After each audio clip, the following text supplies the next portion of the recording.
지금도 그 약속은 유효합니다라는 제목 가지고 말씀을 전하도록 하겠습니다. 저는 열심히 있는 사람에게는 제가 도움이 될 수 있지만 열심히 없는 사람에게는 제가 도움이 되지 않아요. 제가 스타일이 그렇습니다.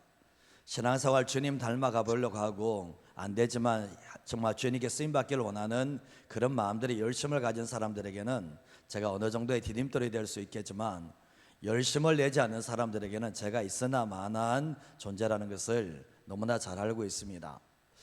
제가 오늘 2시 30분 조금 넘어서 왔거든요. 2시 30분 좀 넘어서 들어왔는데 용기령 자가 와 있더라고요. 사무실에 들어와 있더라고요. 제가 했던 설교를 듣고 있더라고요.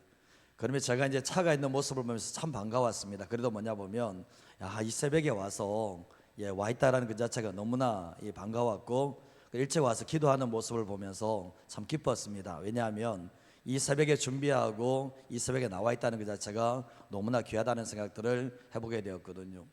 우리가 신앙생활할 때 그렇지 않습니까? 하나님은 열정을 가진 사람을 쓰는데 아무런 열정이 없는 사람들이 있어요.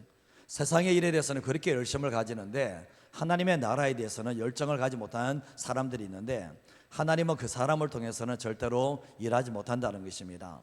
저는 이 자리에 여러분이 오신 분들을 너무나 축복하고 너무나 감사한 것 중에 하나가 그래도 이 새벽을 깨우시면서 나오셨다는 것은 몸은 피곤하지만 그래도 내 안에서 열정이 있기 때문에 이 자리에 나오셨다는 생각하거든요. 근데 천국에 가시는 그 순간까지 이 열정을 잃어버리지 않음으로 통해서 하나님께서 우리를 통해서 일하시는 것들을 날마다 경험하면서 살아가는 우리 모든 성도들 되시기를 주님의 이름으로 축복합니다. 어제 제가 오후에 말씀을 전했을 때도 더 깊게 채우시고 살리시는 성령에 대해서 말씀을 전했는데 우리는 신앙생활할 때 보면 성령님을 경험해도 이 정말 발목까지만 차고 무릎까지만 차고 이런 모습이 아니라 이러면 늘 갈증이 있는 가운데서 살게 되거든요. 근데 허리를 뛰어넘어서 우리가 건너지 못할 강, 우리가 성령에 잡히는 그러한 삶을 살아갈 때 내가 성령의 사람이 될 때 내가 가는 곳마다 살려내게 하시는 내 안에 성령께서 만나는 모든 사람들, 만나는 모든 환경들을 살려주시는 하나님의 놀라운 은혜가 있다는 것을 기억하셔야 됩니다. 왜 내가 만나는 곳 사람들이 살아나지 못하고 왜 내가 있는 곳이 살아나지 못하는가? 내가 성령에 잠기지 않기 때문에 그래요. 내가 성령에 온전하게 충만하게 잡히지 않기 때문에 그런 역사가 일어나지 않는다는 것을 기억하시면서 우리가 어제 말씀처럼 닿는 곳마다 정말 회복되어지며 열매 맺는 삶이 되기를 주님의 이름으로 축복합니다. 하나님의 속성 중에 하나님의 성품 중에 하나가 신실함입니다.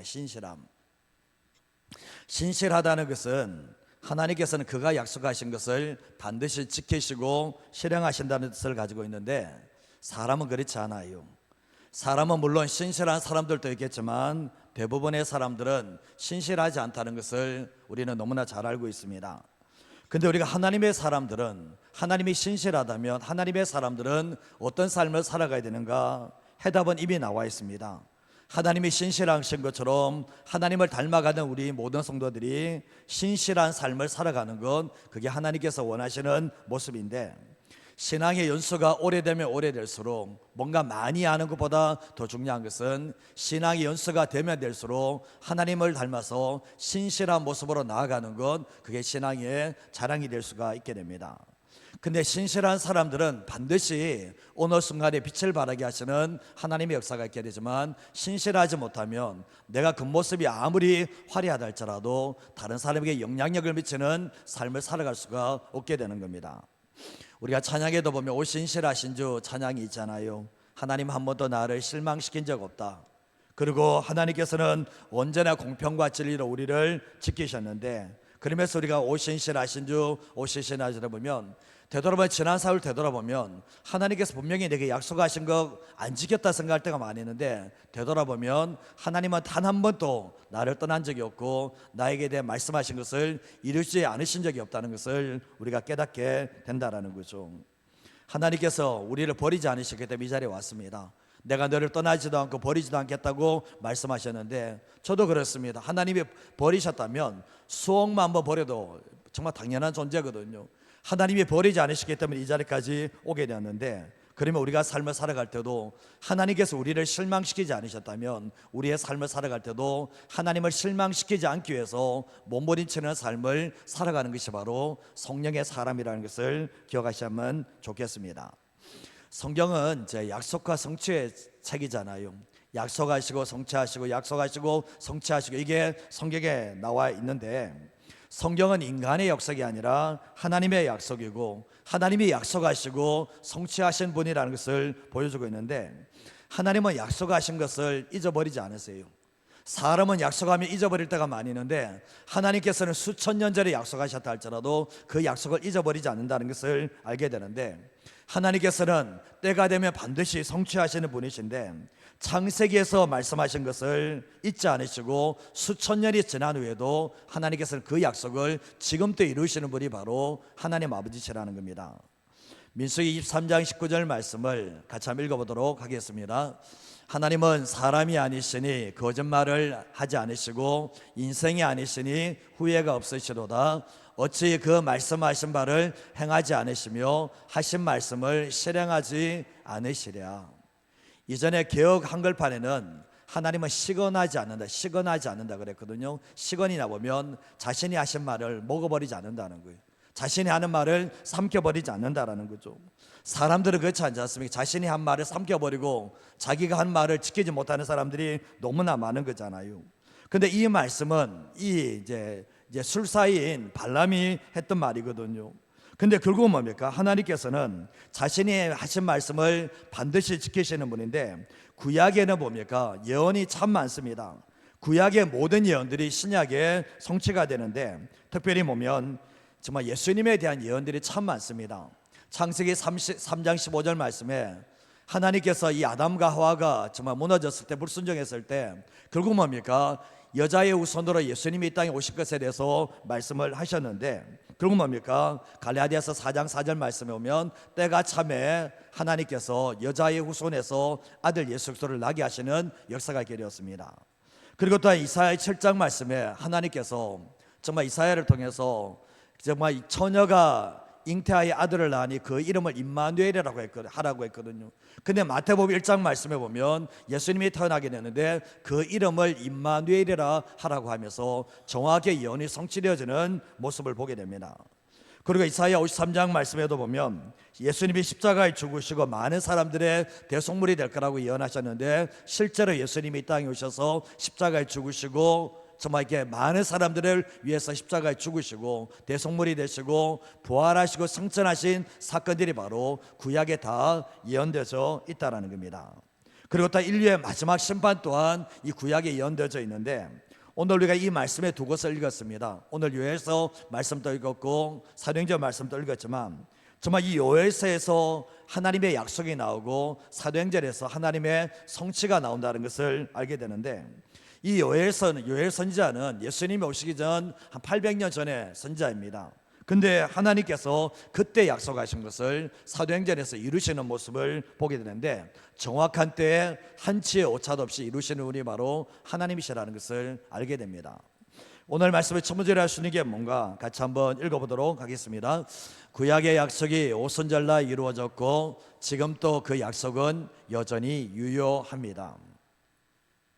하나님께서는 먼저 자신을 떠난 이스라엘 백성들에 대해서 심판에 대해서 요엘서에서 이야기를 하고 있거든요.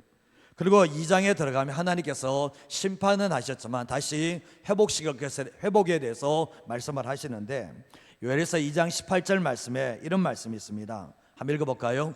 그때 여호와께서 자기의 땅을 극정히 사랑하시어 그의 백성을 불쌍히 여기실 것이라. 하나님께서는 자신을 떠난 백성들이거든요. 자신을 버린 백성들이었거든요. 근데 하나님께서는 심판하시고도 마음이 너무 아프셔서 여호와께서 자기의 땅을 지극히 극진히 사랑하셔서 그의 백성을 불쌍히 여겨 주시겠다라고 말씀을 하고 계시는데, 하나님 아버지의 마음을 알게 돼요. 하나님 아버지는 치셨지만 다시 싸매어 주시는 것이 하나님 아버지의 마음인데, 부모도 그렇지 않습니까?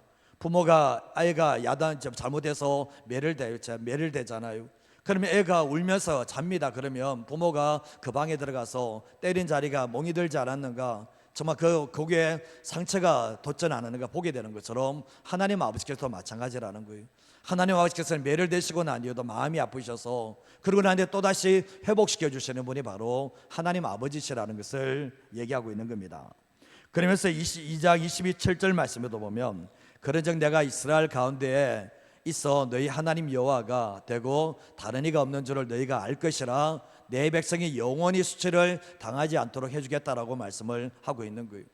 이스라엘 백성들은 늘 범죄하고 늘 되돌아서는 삶을 살게 되는데 하나님께서 늘 그들 가운데 계시면서 내가 너희의 하나님 여호와가 되고 다른 이가 없는 줄을 늘 내게 보여주겠다라고 얘기하면서 다시는 내 백성이 영원한 수치를 당하지 않도록 해주겠다라고 약속을 하셨던 겁니다. 그러고 난 뒤에 이제 28절 말씀부터 주님이 말씀하시는 게 뭐냐 보면 그 후에 내가 내 영을 만민에게 부어주리니 너희 자녀들이 장래를 말하고 너희 늙은이는 꿈을 꾸고 너희 젊은이는 이상을 보게 될 것이며 그때 또 내가 내 영을 남종과 여종에게 부어주고 내가 이적을 하늘과 땅에 베풀리니 곧 피와 불과 연기 기동이라면서 심판에 대해서 말씀을 하고 계시다는 거예요. 근데 31절과 32절 말씀에도 여호와의 크고 두려운 날이 이르기 전에 해가 어두워지고 달이 핏빛같이 변하게 되겠지만 누구든지 여호와의 이름을 부르는 자는 구원을 받게 될 거라고 주님이 약속을 하고 계시다는 거예요. 근데 이 약속을 하고 난 뒤에 사도행전 2장에 넘어오면 좀 전에 말씀을 읽었지만 오순절 날이 이르게 되었을 때 다 같이 함께 모이게 되었습니다. 호련히 하늘로부터 급하고 강한 바람 같은 소리가 임하게 되는데 온 집에 가득합니다. 그리고 마치 불의 혀같이 갈라지는 것들이 그들에게 보여 각 사람 위에 하나씩 임하여 있게 되는데 그들이 다 성령의 충만함을 받고 성령의 말하게 하심을 따라서 각기 다른 언어로 말하는 일들이 있게 되었습니다. 결국 이게 무엇입니까? 결국은 요엘서에서 약속하시고 사도행전에서 그대로 뭡니까? 그 말씀 그대로 성취하시는 모습을 보게 되는데 사도행전 2장 16절에서 18절 말씀을 보면 이는 곧 선지자 요엘을 통해서 말씀하시는 것이니 일렀으되 하나님이 말씀하시기를 내가 내 영을 모든 만민이 아니라 여기서는 모든 육체에 부어주겠다 얘기하면서 너희 자녀들은 예언하고 젊은이들은 환상을 보고 늙은이들은 꿈을 꾸게 될 거라고 이야기하면서 내가 내 영을 남종과 여종에게 부어줄 것이니 그들이 예언을 하게 될 거라고 말씀을 하고 있는 거예요. 이런 광경을 보고 주변 사람들이 술에 취했다라고 그랬거든요. 술에 취했다라고 하면 조롱하며 무시하는 그런 사람들이 있었는데 베드로가 담대하게 말씀하는 게 뭡니까? 이것은 선지자 요엘을 통해서 말씀하신 것인데 말세에 내 영을 부어주시겠다고 말씀하신 것이 이루어졌다라고 말해주게 되었던 겁니다. 자, 그러면 우리가 생각해 볼 때 요엘서를 통해서 약속하셨던 것들이 신약 시대에 사도행전에서 마가의 다락방에서 이 역사가 일어났습니다. 그러면 끝난 겁니까? 지금은 그 역사가 없는 겁니까? 그게 아니라는 거예요. 이 역사가 정말 우리 아시다시피 전 세계적으로 부흥의 역사가 일어날 때 성령께서 강력하게 역사하시는 일들이 있게 되었거든요. 근데 이 마가의 다락방의 사건은 단회적인 사건이에요. 거기에서 일어난 사건은 단회적인 사건이지만 여전히 성령 세례와 성령 충만은 여전히 존재하고 여전히 일어나고 있다는 것을 알게 되는 거예요. 주님은 모든 만민에게 정말 이 사도행전의 120여 개마가 아니라 모든 만민에게 모든 육체에게 내 영을 부어주시겠다라고 말씀을 하셨는데 한정된 사람이 아니라는 것을 말씀하고 있는 거예요. 그러면 뭡니까? 지금 이 시대에도 뭡니까? 정말 구하고 찾고 두드리고 성령님을 구하는 모든 사람들에게 주님이 하시는 말씀은 내 영을 부어주겠다라고 말씀을 하고 있는 거예요. 저는 성도님들이 삶을 살아갈 때 주님이 이렇게 약속하셨는데도 불구하고 이것을 받지 못한다는 것은 죄입니다. 주님은 성령의 충만함을 주겠다고 그렇게 약속을 하시고 정말 주님께서 이렇게 우리에게 역사하시겠다고 말하는데 내가 구하지 않는 것은 문제입니다. 그거는. 그래서 주님은 우리에게 하시는 말씀은 뭡니까? 요엘서를 통해서 말씀하신 것이 사도행전에 일어났지만 여전히 주님께서는 이 마지막 시대를 살아가는 우리들에게 내 영을 부으시겠다고 주의 성령을 부으시겠다라고 우리에게 말씀을 하셨는데 그 성령을 받게 될 때 비로소 왜 주님께서 이 성령을 주시고 왜 주님께서 내가 떠나가는 것이 유익이라고 말씀하셨는지를 깨닫는 하나님의 역사가 일어난다는 것을 기억하셔야 됩니다. 성령 충만하지 않으면 신앙생활을 못합니다. 성령 충만하지 않으면 주님의 길 못 따라갑니다. 그래서 주님은 우리에게도 오늘날 또 우리에게 원하시는 게 뭐냐 보면 성령 충만 받아야 된다. 성령 충만 받지 않으면 안 된다. 주님이 우리에게 말씀을 하고 있는데, 성령 충만은 누가 받는가? 사모하는 사람들이 받습니다. 그래서 열정 있는 사람들이 성령 충만을 받는 것이지, 열정이 없는 사람들이 성령 충만을 받는 일이 없다는 것을 알게 돼요. 어떤 분들은 그런 이야기 합니다. 내가 지금까지 살아오면서 한 번도 열정적으로 주님을 구하고 열정적으로 성령의 충만한 가운데 삶을 살지 못했다고 하시는 분이 있는데, 그 신앙은 문제입니다. 그 신앙은 정상이 아니에요. 그 신앙은 주님께서 원하시는 신앙은 아니라는 거예요. 그래서 우리는 삶을 살아갈 때 주님은 주시고자 하신다면 우리가 그만큼 받기를 원하는 그 마음들이 있어야 되는데, 주시면 감사하고 안 주면 그뿐이고, 그런 자세로 가지고는 역사가 아니라는 것을 알게 되는 거예요. 그래서 하나님의 모든 것들은 열정이 있는 사람들이, 열심히 있는 사람이 받는 것이지, 열정과 열심이 없는 사람에게 그런 역사가 일어나지 않는다는 것을 기억하셔야 된다는 거예요. 오순절 마가의 드라마에서 남아있었던 120명은 다 열심히 있는 사람들이에요. 다 열정이 있는 사람들이 모인 거예요. 그래서 그 자리에서 성령의 역사가 임했다면 이 새벽에 오셨을 때도 저도 피곤하고 여러분도 피곤해요. 그러나 우리가 잊지 마셔야 될 것은, 이러한 피곤한 몸이 있다 할지라도 하나님께서 우리에게 주시겠다는 그 성령을 받음으로 말미암아 하나님의 선물을 받고 돌아갈 수 있는 저와 여러분의 삶이 되시기를 주님의 이름으로 축복합니다. 내가 받기를 원하는 것보다 주님은 더 주기를 원해요. 주님은 더 주기를 원하거든요. 그러나 주님은 우리의 마음을 테스트하는 게 뭐냐 보면, 너가 정말 받기를 원하는지 한번 보겠다는 거예요. 한 번 기도해서 받을 것 같으면 누가 못 받습니까? 다 받죠. 그게 아니라는 거죠. 구하고 찾고 두드리는 이런 계속의 반복의 사모함을 통해서 끊임없이 열정을 잃어버리지 않음을 통해서 받게 되는 역사가 있다는 것을 기억하시면서 살아가는 저와 여러분 되시기를 바랍니다. 두 번째로 할 수 있는 게 뭔가 같이 한번 읽어보도록 하겠습니다. 성령님이 오신 이유가 예수님의 생애를 따라가게 하기 위함입니다. 성령님이 우리에게 오신 이유, 우리가 성령의 충만함을 받아야 될 이유가 뭐냐 보면 예수님의 생애를 따라가기 위함이에요. 예수의 길을 따라가기 위해서 우리가 성령의 충만함을 받아야 되는데, 예수님을 믿은 사람을 두 부류로 구분을 한다면 첫 번째가 무리이고 두 번째가 제자라고 말할 수가 있거든요. 근데 무리의 특징은 뭐냐면, 무리는 예수님의 축복에 목이 목말라 있습니다. 무리들은 예수님의 치유와 예수님의 능력과 기적에 목말라 있습니다. 예수님이 주시는 혜택에만 초점을 둡니다. 그러나 이 사람들은 주님을 안 따라가요. 주님의 길 안 가요. 그러나 예수님이 주시는 모든 유익과 모든 것을 내가 받기를 원하지만, 정말 주님께서 뭔가 힘든 길 가라, 고난의 길 가라, 십자가의 길 가라 가면 뭐가 빠져듯이 다 빠져버리는 사람들의 특징이 뭐냐? 무리들의 모습입니다. 오병이 역사를 할 때 그렇게 예수님을 따랐던 사람이 많았는데, 예수님이 십자가에 죽으러 갔을 때 무리들이 했던 말이 뭔지 아십니까? 자기 안 죽으려고 예수님을 십자가에 못 박아라고 외쳤던 사람들이 무리들의 특징이었다는 것을 알게 되는 거예요. 근데 잘 아시다시피 예수님의 제자들의 모습은 그렇지 않아요. 예수님의 제자도 축복받아야 되고, 예수님의 제자도 치유를 경험해야 되고, 능력도 경험해야 되고, 기적도 경험합니다. 그러나 예수님의 제자들은 여기 수준에 머물러 있는 게 아니에요. 이 수준을 넘어가게 되는데, 자기를 부인하고 자기 십자가를 지고 주님의 길을 따라가는 사람들이 바로 제자라는 것을 알게 돼요. 오늘날 이 시대에 참 문제가 뭐냐 보면, 무리들은 참 많은데 제자 길을 가는 사람들은 별로 없는 시대가 이 시대예요. 주님의 축복 많이 받아요, 자랑합니다. 그러나 주님이 그 삶이 안 나타나. 주님의 길 걸어가지도 않아. 그러니까 주님의 제자가 되지 못하는 모습을 보게 되는데, 과거의 믿음의 선배들은 힘들고 어려운 상황 가운데서도 주님 한번 믿고 주님의 길을 따라감으로 말미암아 한국교회 이런 부흥의 역사가 일어났는데, 어느 순간 한국교회가 너무나 편해지다 보니까 나타나는 특징이, 주님께 뭔가를 받으려고 하는 사람은 참 많이 있는데 주님께 자기의 인생을 내놓고 자기의 생명을 내놓고 따라가는 사람이 적은 시대가 바로 오늘 시대가 됐다는 것을 알게 되는 거예요.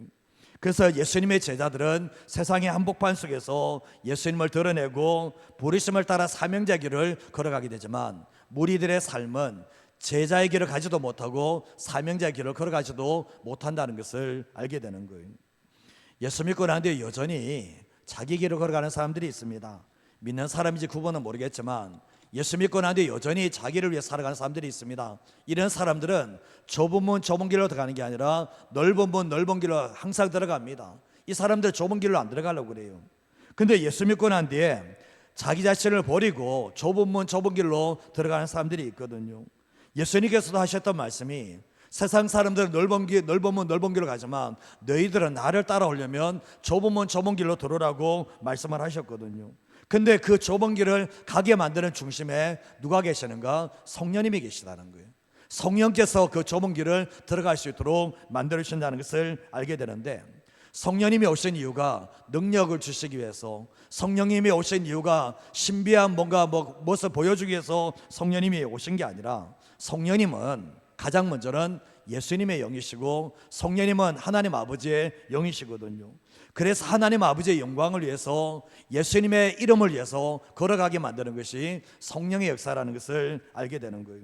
그래서 제자들이 성령님을 받았을 때 초점보다는 성령님이 받고 난 뒤에 제자들의 모습이 어떤 모습인지를 보시면 알게 돼요.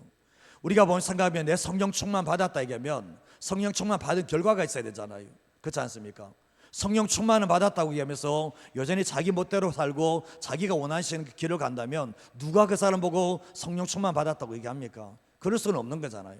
근데 예수님의 제자들의 모습을 보면 성령 받고 난 뒤에 뭐가 달라졌는지 분명하게 알 수가 있게 되는데, 사도행전 2장 36절에서 38절 말씀에 보면, 그런즉 이스라엘 온 집은 확실히 알지니 너희가 십자가에 못 박은 이 예수를 하나님이 주와 그리스도가 되게 하셨느니라 하니라. 그들이 이 말을 듣고 마음에 찔려 베드로와 다른 사도에게 물어 이르되, 형제들아 우리가 어찌할까 하거늘. 베드로가 하는 말이 뭡니까? 회개해야 된다. 그리고 예수의 이름으로 세례를 받아야 된다. 죄 사함을 받게 되고 그 다음에 성령의 선물을 받아야 된다라고 말하는 모습을 보게 됩니다. 확실히 달라졌습니다. 예수님의 제자들이 베드로가 정말 십자가 앞에서, 요종 앞에서도 부인하고 정말 죽을지언정 내 주님 부인하지 않겠다는 사람이 정말 십자가 앞에서 도망가고 부인한 일들이 일어나게 되었잖아요. 그리고 예수님이 부활하셨지만 유대인들이 두려워서 다 문에 숨었던 것이 예수님의 제자들의 모습이었는데, 확실히 달라진 게 뭡니까? 이제는 담대하게 죽음을 두려워하지 않고 예수님을 증거하고 있고, 회개하고 정말 세례받고 죄사함 받으라고, 성령 받게 될 거라고 정말 말하고 있는 모습을 보게 됩니다. 이전과 이후가, 성령을 받고 난 이전과 이후가 전혀 다른 모습을 보게 되는데, 이전에는 두려움이 있었다면 이제는 죽음도 두려워하지 않은 담대함이 그 안에 들어왔다는 것을 알게 돼요. 그리고 제자들의 이 모습, 이전의 모습을 참 잘하는 것이 뭡니까? 주님을 따라간다 하면서도 불구하고 주님의 몸은 따라가는데 마음은 달라요. 생각은 달라요. 주님과 함께 했음에도 불구하고 어떻게 하면 내가 주님 때문에 성공할 수 있을까? 내가 어떻게 하면 주님 때문에 내가 넓은 길로 가고자 하는 그런 마음들의 제자 속에 다 가지고 있었거든요. 근데 성령을 받고 난 뒤에 달라진 게 뭐냐 보면 그 넓은 길에 대해 생각하지 않습니다. 세상의 길에 대해 생각하는 게 아니라 주님의 가신 그 좁은 길을 생각하게 되고, 그리고 성령 충만 받고 난 뒤에 예수님을 더 깊게 알고 세상 속에서 예수님이 오신 목적이 무엇인지를 알고 그 길을 피하는 것이 아니라 자기 십자가를 지고 주님의 길을 따라가게 만들었던 것이 바로 성령께서 충만하게 임재하신 목적이라는 것을 알게 되는 거예요. 가룟 유다 외에는 모두 다 순교자의 반열에 들어갑니다. 정말 다 11제자가 다 그 자리에 있었잖아요. 가룟 유다는 예수님을 팔고 난 뒤에 자살로 인생 마감했지만 나머지 11제자는 그거 다 거기 있었거든요. 다 성령 충만 받고 난 뒤에 결국 뭡니까? 예수님을 따라가면서 순교자의 길을, 예수님의 길을 따라가는 일들이 있게 되었던 거예요. 그리고 또한 이들은 세상 소망이 아니라 하늘 소망을 가지고 살아가게 되는데, 작은 예수로서 정말 예수님의 생애를 닮아가고 예수님의 생애를 재현하는 삶을 살았던 것이 바로 성령 충만한 제자들의 모습이었다는 것을 알게 되는 거예요. 우리가 성령 충만하면 그 삶 속에 예수님이 드러나요. 성령 충만하면 예수님의 가신 길을 가게 됨으로 말미암아 주변 사람들이 봤을 때 저 사람은 작은 예수라고 인정을 하게 되지만, 성령 충만하지 않으면 어느 누구든지 예수 믿지만 저 사람 예수 믿는 사람 맞아, 저 사람 나하고 별로 다른 게 없는데, 이게 결국 뭐냐 보면 예수 믿었지만 여전히 성령으로 충만하지 않은 사람들은 이런 삶을 살아갈 수밖에 없다는 것을 알게 되는 거예요. 오늘날도 성령님은 여전히 역사를 하시거든요. 바람같이 불같이 역사를 하시는데, 성령님이 바람처럼 불처럼 역사하시는 게 보면 소멸의 역사가 오는 거예요. 오순절 마가의 다락방에 여전히 세상의 모든 것들을 다 가지고, 세상의 욕심과 욕망과 이거 다 가지고 그 안에 기도를 한 사람들이거든요. 그런데 성령께서 바람같이 불같이 역사하시면서 그들의 내면 안에 있는 육신의 정욕과 인간의 욕심과 욕망과 이 모든 것들이 뭡니까? 성령의 소멸하는 불로, 성령의 바람으로 제거되어지는 하나님의 놀라운 역사가 있게 되었던 거예요. 그러면서 결국 뭡니까? 하나님께서 원하지 않는 것은 다 소멸시켜 주시고, 반면에 하나님이 원하시는 것들, 하나님의 것들을 부어주시는 역사가 있게 되었거든요. 그게 뭡니까? 하나님의 사랑이 물붓듯이 부었더라고, 예수님의 십자가의 사랑이 물붓듯이 부어주시는 역사가 뭡니까? 성령으로 말미암아 오는 일들이 있게 되었던 거예요. 예수님의 제자들처럼 우리 또한 주님께서 성령을 주시기를 원하는 게 뭐냐 보면, 성령 충만 받아서 우리 인생 잘 되고 이게 아니라, 성령 충만 받고 난 뒤에 우리가 내 자신을 부인하고 나의 십자가를 지고 예수님의 길을 따라가는 작은 예수의 삶을 재현시켜 주기 위해서 성령께서 우리에게 찾아오신다는 것을 알게 돼요. 성령님은 하나의 신비한 능력이 아니에요. 성령님은 인격이시거든요. 그 인격이신 성령께서 우리에게 찾아오셔서 강제적으로 역사하지 않습니다. 우리가 마음을 열고 성령님을 모셔드리게 되면 결국 뭡니까? 성령께서 우리 안에 들어오셔서 이전에 예수님을 만났음에도 불구하고 자기 사랑, 자기 애로 충만하고, 그리고 또한 자기 부인이 안 되고 자기 십자가를 지고 주님을 따라가지 못하는 우리들에게 성령님께서 가능하게 만들어주는, 그 길을 따라가게 만들어주는 정말 하나님의 사람이 될 수 있도록 만들어 주신다는 겁니다. 그래서 우리가 잘 아시다시피 성령님은 우리의 연약함을 아세요. 주님은 우리의 연약함을 아시거든요. 우리가 결단하지만 늘 넘어지는 그 모습을 우리가 아시거든요. 그러나 그런 모습을 가지고 그럼에도 불구하고 예수님의 길을 가고자 하는 사모하는 마음으로 기도할 때 주님께서 그 길을 갈 수 있도록 성령 하나님께서 우리에게 충만하게 하시는 역사가 있게 된다는 거예요. 우리의 삶을 살아갈 때 보면 예수님을 믿는 사람들은 가야 될 길이 정해져 있습니다. 예수님이 믿는 사람들은 가야 될 길이 정해져 있어요. 그 안 가려고 도망치고 그렇게 하니까 문제가 되는 것이지, 예수 믿는 사람들은 예수님의 길을 따라오라고 우리를 부르셨거든요. 근데 예수님이 따라가야 될 길이 뭐냐 보면 자기 부인이 돼야 되고 자기 십자가를 지고 주님을 따라가야 되는데, 결국 뭡니까? 예수님이 가셨던 길이 뭡니까?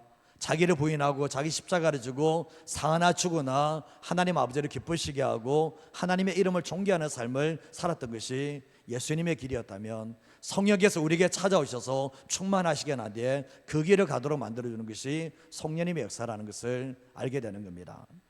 빌립보서 1장 20절에서 21절 마지막 구절인데 한번 읽어볼까요? 나의 간절한 기대와 소망을 따라 아무 일에든지 부끄러워하지 아니하고 지금도 전과 같이 온전히 담대하여 살든지 죽든지 내 몸에서 그리스도가 존귀하게 되게 하려 하나니, 이는 내게 사는 것이 그리스도니 죽는 것도 유익함이라. 아멘. 예수님의 마지막 길이 죽음 아닙니까? 근데 사도 바울이 고백하는 겁니까? 정말 내가 담대하여 살든지 죽든지 내 몸에서 그리스도가 존귀케 되는 것, 이 성령님이 들어오시면 가능한 일이에요. 그리고 뒤에 말씀에 뭐라고 하셨습니까? 내게 사는 것이 그리스도니 죽는 것도 유익하다. 사람들의 죽음에 대한 두려움들을 다 가지고 있잖아요. 그러나 성령님께서 우리에게 들어오시게 될 때 예수님께서 죽음을 두려워하지 않고 하나님의 뜻을 이루어냈던 것처럼 성령께서 우리 안에 충만하게 임하게 되면 죽음도 두려워하지 않고 주님의 길을 갈 수 있는 하나님의 사람이 될 수가 있는 거예요. 우리가 잘 아시다시피 과거에 공산자들이 예수 믿는 사람을 얼마나 많이 죽였습니까? 정말 거기에 순교자들이 얼마나 많이 나왔습니까? 근데 거기에서도 예수님의 이름을 부인하지 못하고 순교의 길을 갔던 사람들이 너무나 많았습니다. 그 이유가 뭡니까? 근데 거기에서 보면 예수님을 부인하고 돌아섰던 사람도 많았거든요. 너 예수님 안 믿는다 그러면 살려줄게 얘기했을 때 돌아섰던 사람이 참 많았습니다. 근데 그 가운데서도 돌아서지 않고 끝까지 예수님을 믿고 순교한다 할지라도 주님을 높여드리는 사람들이 있습니다. 이유가 뭐라고 생각하십니까? 그게 자기 열심으로 될 것 같아요? 자기 노력으로 될 것 같아요? 안 됩니다. 그게 우리 안에 성령으로 충만하게 될 때 내 생명을 잃어버린다 할지라도 주님의 길을 따라가게 하시는 하나님의 역사가 있다는 것을 기억하셔야 됩니다. 예수 믿는 사람들은 목숨을 내놓고 가시는 겁니다. 못 내놓고 나가시는 거예요. 우리가 보면 예수님의 길을 간다는 것이 쉬운 길은 아니에요. 그러나 주님께서는 우리에게 너는 선택을 하는데 두 길 중에 하나를 선택하라고 그러는데 넓은 길을 갈래, 좁은 길을 갈래? 주님 우리에게 말씀하고 있거든요. 근데 이 좁은 길을 걸어가는 사람들은 항상 기쁨이 감사가 넘치는 삶을 살게 되지만 넓은 길을 선택한 사람들은 결국 그 마음속에 항상 부담감과 주님 앞에 죄책감과 내가 이렇게 삶을 살아서는 안 된다는 그런 마음들만 가지고 살게 되어 있다는 거예요. 오늘 이 새벽에 제가 말씀을 드린 이유도 뭐 그렇습니다. 이 성령님이 오신 그 이유가 예수님의 생애를 재현하고 예수님을 따라가기 위해서 성령님이 오신 거예요. 그러면 우리가 이 자리에서 기도하실 때도 다음 세대들에게 좋은 교회를 물려주기 위해서는 이전 세대들이 예수님의 길을 가져야 되거든요. 예수님의 길을 따라가줘야 되거든요. 부모가 예수님의 길을 가져야지 자녀들도 예수님의 길을 갈 거 아닙니까?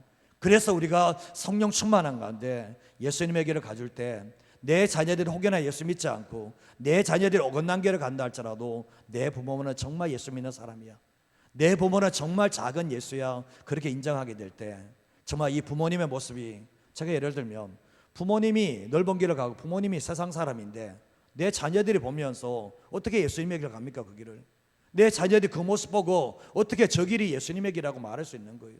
그래서 우리가 기도할 때도 보면 성령 충만하기를 위해서 기도할 때는 여러분의 생각으로는 나 저 길 안 가 이렇게 말해서 생각하지 마시고 저 길이 주님의 길이야, 그렇게 생각하면 주님 제가 저 길을 갈 수 있도록 성령님 나를 도와달라고, 내가 그 길 갈도록 성령 충만하게 해달라고. 이 제자들이 별 볼 일이 없는 존재였지만 하나님의 손에 붙잡히고 성령 충만했을 때 그 길을 갔다면 주님도 그 길 한번 갈 수 있도록 도와달라고 요청할 때 주님이 그 사람에게 찾아가셔서 도와주시는 하나님의 역사가 있습니다. 그래서 신앙생활할 때 열정 없는 사람은 주님은 안 써요. 주님 내가 이렇게 한번 살아보겠습니다 도와달라고 열정 있는 사람은 주님이 도와주지만 그런 마음도 없고 그런 기도도 하지 않는 사람은 주님이 도와줄 수가 없는 거예요. 이 새벽에 기도하실 때도 마찬가지입니다. 예수님의 제자들이 마가의 다락방에 왜 모였습니까? 축복받기 위해서 모였습니까? 아니잖아요. 예수님의 길 가기 모였잖아요. 예수님의 생애를 따라가기 위해서 모였잖아요.